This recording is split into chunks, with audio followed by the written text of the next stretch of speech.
네, 연휴 기간 동안 사건, 사고 소식도 상당한데 사회 분야 소식 좀 짚어보겠습니다. 권상일 시사평론가 새로 모셨습니다. 안녕하십니까? 안녕하세요.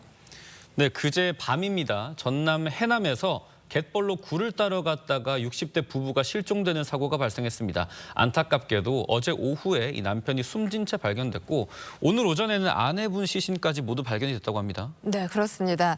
앞서 이 갈등 선착장 CCTV에 이 부부가 지난 1일이었죠. 오후 3시쯤 리어카를 끌고 갯벌 방향으로 들어가는 모습이 포착이 됐습니다. 그런데 돌아오는 모습은 장면이 확인되지 않았기 때문에 해경이 수색에 나섰던 건데요. 오늘 오전 7시 32분 경에 해남군 갈두항 서쪽 해안가에서 60대 여성 A씨의 시신이 아이고. 발견됐습니다. 네. 이 A씨 실종 추정 지점에서 약 2.5km 떨어진 해안가에서 발견이 된 건데요. 이보다 앞서 남편 B씨 어제 오후 4시 3분쯤 갈두항 인근 해상에서 드론 수색 중에 시신이 발견됐습니다. 네, 수색에 나섰던 해경은 굴을 따러 간 부부가 귀가하지 않고 있다. 이런 주민 신고를 접수받고 수색을 한 건데 관련해서 마을 주민 목소리 좀 들어보겠습니다. 하더라고 부를게. 지금 각시를 부르느라고 선배가 이 소리 듣고 열이 온나 그러고 소리 질러도 이제 이미 가버렸어. 네, 그런데 경찰에 따르면 기상악화 때문에 사고를 당한 걸로 보고 있다고요? 네, 그렇습니다. 일단 부부 신체에서 외상 등 범죄 혐의점이 현재 발견되지 않은 것으로 전해지고 네. 있습니다. 네. 사실 해경이 수색 당시에 짙은 안개 때문에 상당히 애를 먹었다 이런 소식도 전해졌는데요.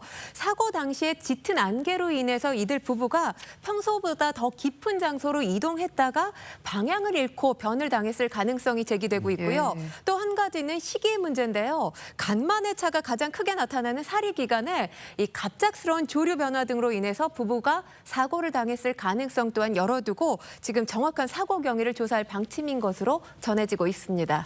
네, 갑작스러운 조류 변경 상당히 위험합니다. 이번에는 또 미국 소식을 준비했습니다. 미국 뉴저지주 뉴워크 공항을 출발한 페덱스 화물기가 엔진 파손으로 비상 착륙하는 소동이 일어났다고 합니다. 요즘 비행기 사고가 끊이지 않는 것 같은데 이번 일은 또 왜 일어났습니까? 일단 이 사고 이륙 9분 만에 발생한 네. 사고였습니다. 화면 보시면 주택가 상공에 항공기가 한 대 나타났죠. 그런데 눈을 크게 뜨고 보면 날개 한쪽에 불이 붙은 채로 그러네요. 저 불이 붙어 있습니다. 네, 하늘을 가로지르는 모습이 보이고 있습니다.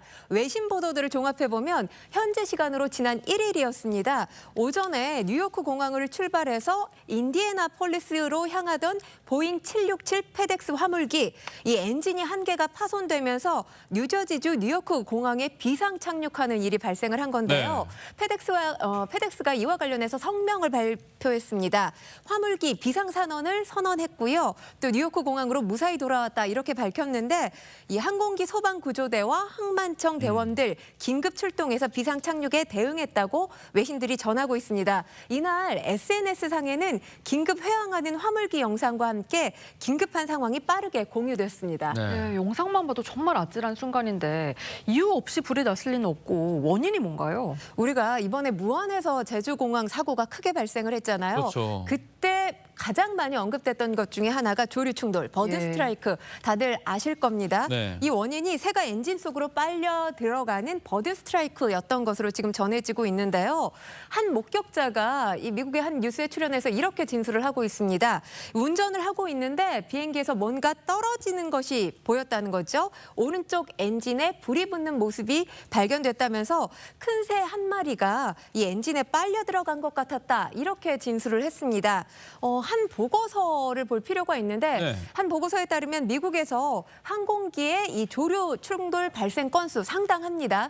2023년에만 19,000여 건 이상 발생한 것으로. 19,000여 건이요? 네, 그렇게 전해지고 있는데요. 이걸 하루 평균으로 계산을 해봤더니 하루에 54회가량 발생을 예. 한 겁니다. 네. 이 사고 가운데서 약 3.6%가 항공기 손상으로 이어지고 있는데요. 이런 항공기 사고, 조류 충돌로 인한 항공기 사고가 왜 발생하냐 하면 기후 변화와도 연결이 돼 있습니다.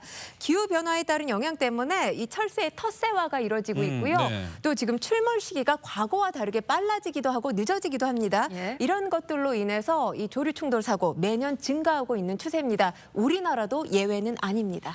네, 다행히 화물기에는 3명이 탑승했는데 인명피해는 없다고 합니다.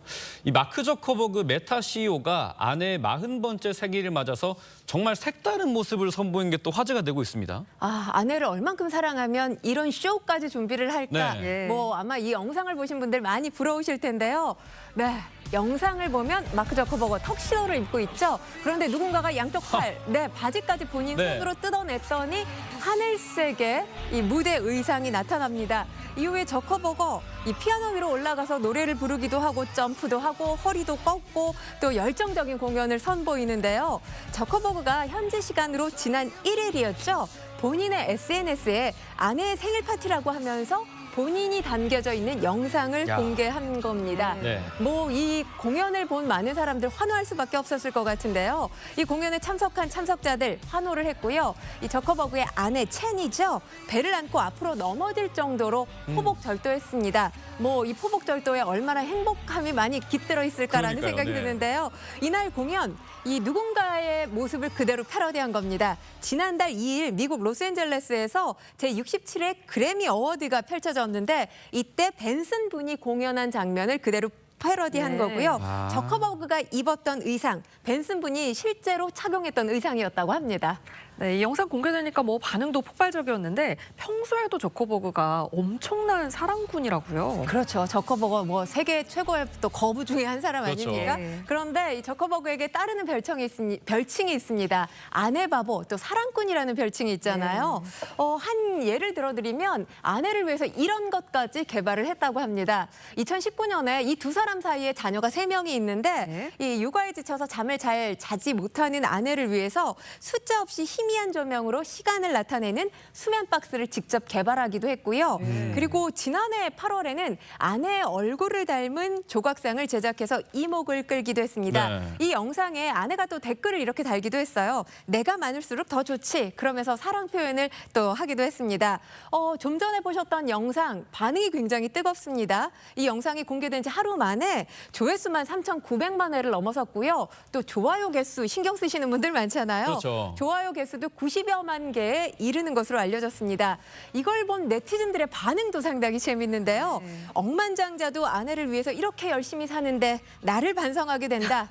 저커버그 예. 계정이 아니라 패러디 전문 계정인 줄 알았다. 정말 아찔한 무대다. 이렇게 황당하지만 재미있다는 반응들이 줄을 잇고 있습니다. 네, 이렇게 사랑꾼인 마크 저커버그에 이어서 또 다른 거부, 이 트럼프 정부에서 실세로 꼽히는 일론 머스크 테슬라 CEO가 또 한 명의 자녀를 얻었다고 합니다. 뭐 등녀, 등남은 뭐 별다른 일이 아닌데 이번이 14번째 자녀라고요. 네, 그렇게 보입니다. 이 머스크가 최근 몇 년 동안 X와 또 여러 강연 무대를 통해서 세계적인 출산 감소를 걱정하는 발언들을 상당히 많이 해왔잖아요. 네. 그러면서 아이 낳는 것의 중요성을 계속해서 강조해 왔는데 이 관련 출산 소식을 또 전해왔습니다.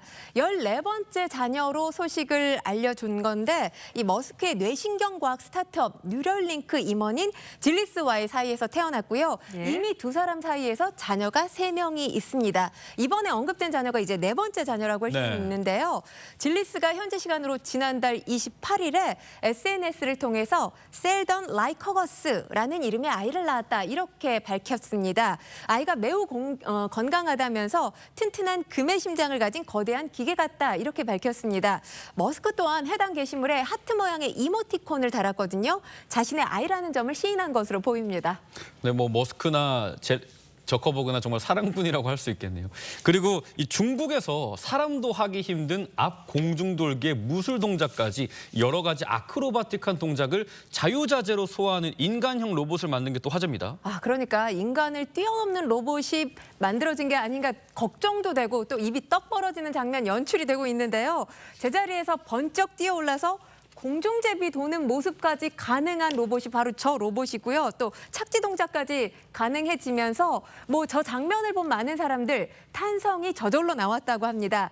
이 로봇을 만든 중국 선전의 스타트업은 세계 최초다 이렇게 주장을 하고 있는데 그러다 보니까 업계 선두인 경쟁사가 네. 중국의 전통 무술이죠. 쿵푸를 연마한 로봇 영상을 또 공개하기도 했는데요.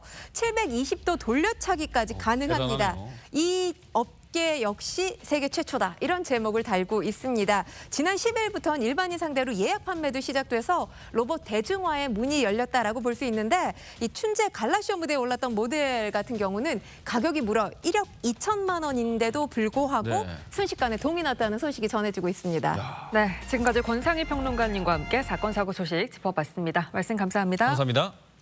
저희는 1분 뒤에 돌아오겠습니다.